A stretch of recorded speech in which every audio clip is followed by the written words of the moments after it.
You may have heard of the law of attraction, which suggests that our thoughts and emotions have the power to attract things into our lives.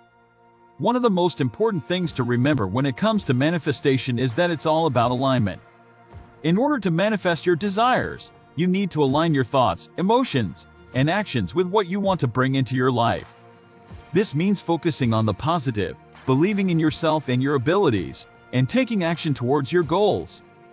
Another key aspect of manifestation is visualization.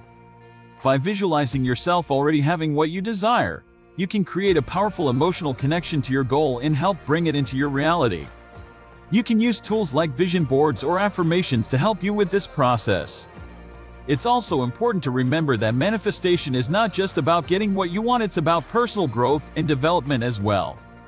The journey towards your goals is just as important as the end result, so don't forget to enjoy the process and learn from the challenges along the way.